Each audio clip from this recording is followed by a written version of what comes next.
الأصدقاء السلام عليكم. Bonjour ou bonsoir les amis.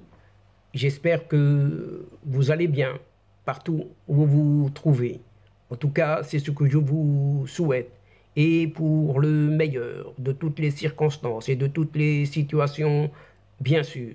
Bienvenue sur votre chaîne Bled Magharibia qui attend comme toujours vos encouragements qui nous font bien sûr beaucoup de bien et dont nous avons bien besoin. Un merci tout particulier pour vos précieux conseils, pour vos gentils compliments et pour vos délicieux commentaires. Mais abonnez-vous pour rester tout simplement très informé des dernières nouvelles de votre chaîne. نتمنى تكونوا بخير وعلى خير. الأصدقاء أهلا وسهلا بكم ومرحبا بكم في قناتكم. Cette séquence vidéo vous revient rien que pour évoquer cette fois-ci toujours cette Coupe du Monde 2030, décidément en ce qui concerne son impact sur l'investissement et la croissance socio-économique au Maroc qui sera énorme, selon une expertise bien avertie de la chose. Par le biais d'un communiqué du palais royal, le roi du Maroc, en personne, a annoncé au peuple marocain, le mercredi 4 octobre dernier, que le comité exécutif de la FIFA a unanimement choisi le dossier Maroc, Espagne, Portugal comme unique candidat pour accueillir la Coupe du Monde de football 2030, quitte à le répéter autant de fois qu'il le faut. Et cette nouvelle a suscité, bien évidemment, une grande joie et une profonde satisfaction parmi les Marocains, les Marocaines qui ont accueilli cette annonce avec une immense fierté. Le Maroc attendait depuis des décennies déjà l'opportunité d'organiser cet événement footballistique majeur. Cet événement aura certainement un impact considérable sur le développement du Maroc en favorisant la mise en place de réformes sociales et économiques tout en stimulant davantage encore les investissements dans le pays. Lors d'une interview accordée par un certain économiste, et il sait de quoi il parle, Driss Effina, a tenu tout d'abord à féliciter le peuple marocain pour cette victoire, et c'en est une, et la chance d'organiser la Coupe du Monde. Ce n'est pas rien, en collaboration avec de grandes nations de foot, des nations européennes, à savoir ses voisins, l'Espagne et le Portugal. Il y a longtemps que le Maroc a soumis sa candidature pour l'organisation de cet événement mondial. D'une part, il s'agit d'un honneur, et d'autre part, c'est un engagement mondial. Le Maroc n'a d'autre choix que de préparer l'environnement global nécessaire au bon déroulement de cet événement. En général, dans les pays qui ont eu le privilège d'organiser de tels événements, on a constaté l'émergence d'une dynamique significative à tous les niveaux, notamment sur les plans économique et social. C'est ce qu'a expliqué Driss Effina. En analysant cette excellente nouvelle, Driss Effina estime que le Maroc annoncera prochainement un plan d'action pour l'organisation de cette Coupe du Monde 2030 afin d'être prêt à temps et à l'heure. Driss Effina note que le royaume marocain s'engagera dans plusieurs chantiers touchant divers secteurs, notamment les transports et le tourisme.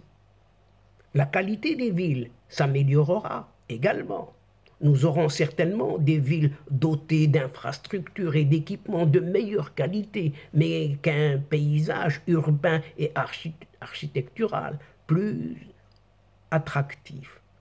Un effort considérable a déjà été entrepris et devrait se poursuivre, en particulier dans les villes qui accueilleront les matchs. La construction de stades de football est également au programme. Il s'agit de vastes projets qui nécessiteront des investissements importants, créant ainsi une dynamique économique significative. C'est ce qu'explique toujours l'économiste Driss Effina.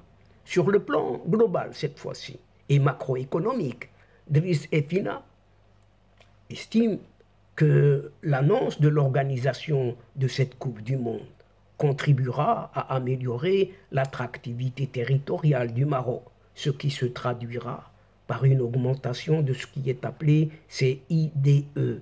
IDE, investissement direct étranger cette fois-ci. D'ici 2030, d'ici à 2030, de nombreux investisseurs devraient arriver au Maroc pour investir dans des secteurs attractifs.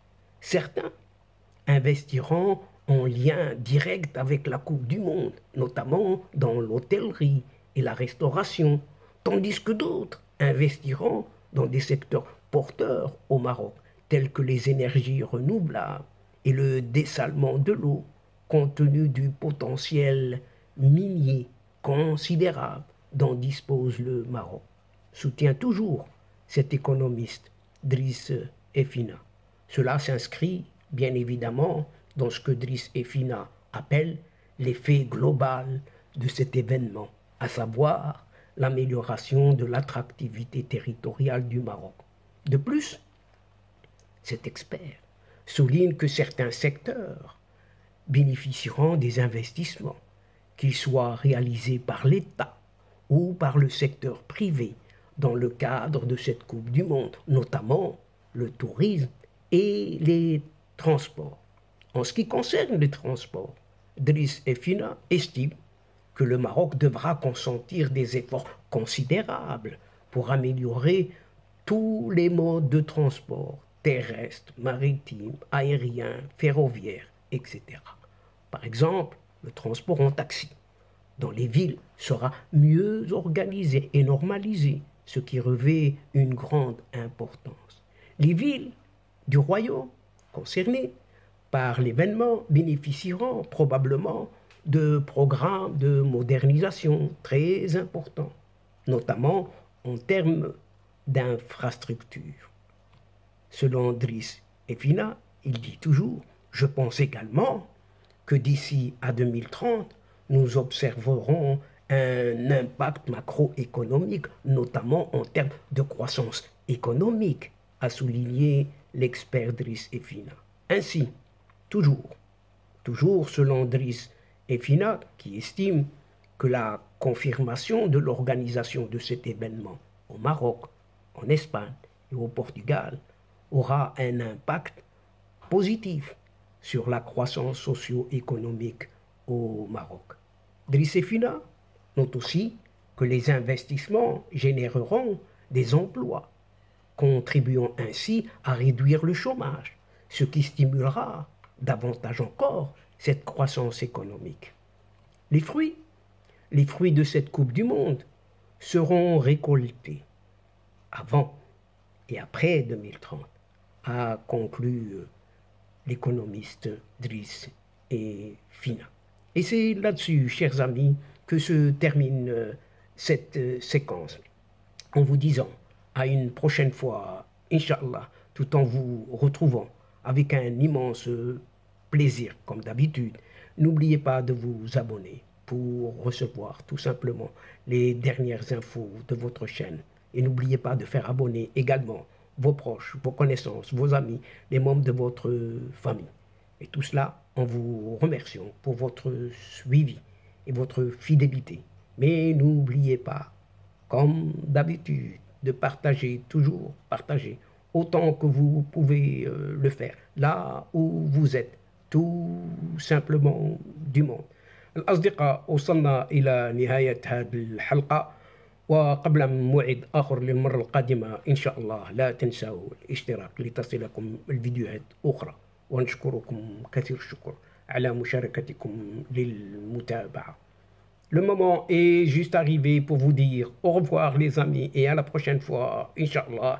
الأصدقاء، السلام عليكم ورحمة الله وبركاته. مع السلامة.